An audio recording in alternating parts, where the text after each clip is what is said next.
আসসালামু আলাইকুম। আজকে আবার মেন্টাল এবিলিটি শুরু করতেছি। আয়তক্ষেত্র হতে ত্রিভুজ সংখ্যা নির্ণয়। এখানে 4টা চিত্র দেওয়া আছে, আপনারা দেখতে পারতেছেন। এই যে প্রথম চিত্রে আমি মার্কিং করে নিয়েছি 1 2 3 4, তাই না? এখানে 4টা কি ঘর আছে, তাহলে 4টা ঘর আছে। এখানে সবচেয়ে বড় সংখ্যাটা কত? 4। সবচেয়ে বড় সংখ্যাটা কত? 4। এই 4কে আমরা 2 দ্বারা গুণ করে দিব। 2 দ্বারা গুণ করে দিলে কত হবে? 8। তাহলে এই আয়তক্ষেত্রে ত্রিভুজের সংখ্যা আছে কত? 8টি। আশা করি শেষ পর্যন্ত দেখবেন, আরও কিছু ট্রিক্স থাকবে। পরের চিত্রে চলে যাচ্ছি। পরের চিত্রে দেখি আমরা কয়টা ঘর আছে। 1 2 3 4 5 6। পরের চিত্রে আছে কয়টা? 6টা। সবচেয়ে বড় সংখ্যা কত? 6। সবচেয়ে বড় সংখ্যাকে আমরা 2 দ্বারা গুণ করে দেব। 6 দুগুণে কত? 12।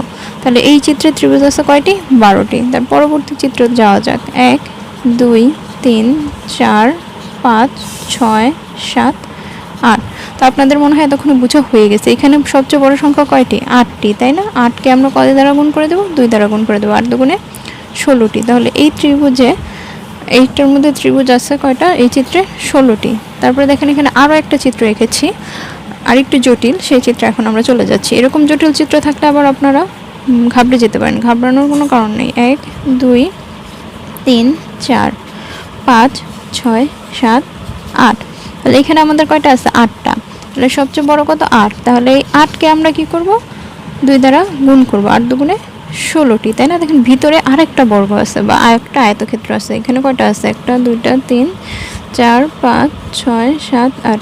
ভিতরেও কয়টা আছে? 8টা আছে। তাহলে ভিতরে আবার আমাদের 8 দুগুণে 16টা, তাই না? তাহলে 16 16 কী করে দেবো? আমরা যোগ করে দিব। 16 যোগ 16, তাহলে কয়টা আছে? 32টি। তাহলে খুব সহজেই আমরা সমাধান করে ফেললাম। আশা করি সবাই দেখবেন এবং শেষ পর্যন্ত থাকবেন। তাহলে এটা এখন ট্রিক্স এটাই, যখন কোনো বর্গক্ষেত্রের মধ্যে বা আয়তক্ষেত্রের মধ্যে বা চতুর্ভুজের মধ্যে কোনো ত্রিভুজ গণনা করতে বলবে, তখন আমরা কি করব?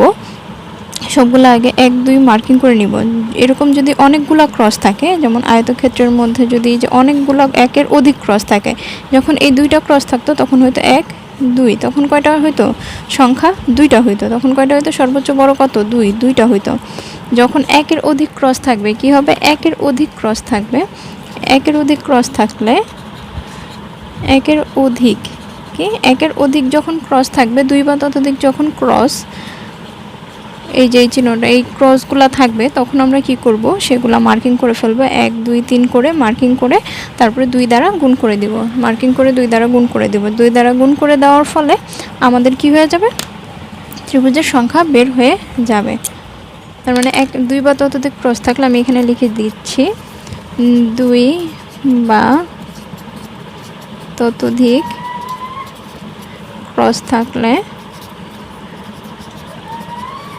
2 বা ততোধিক ক্রস থাকলে আমরা সবচেয়ে বড় সংখ্যাকে 2 দ্বারা গুণ করব। 2 দ্বারা গুণ করে দিব। তাহলে কি আমাদের ত্রিভুজ সংখ্যা বের হয়ে যাবে। আশা করি সবাই খুব ভালোভাবে বুঝতে পেরেছেন।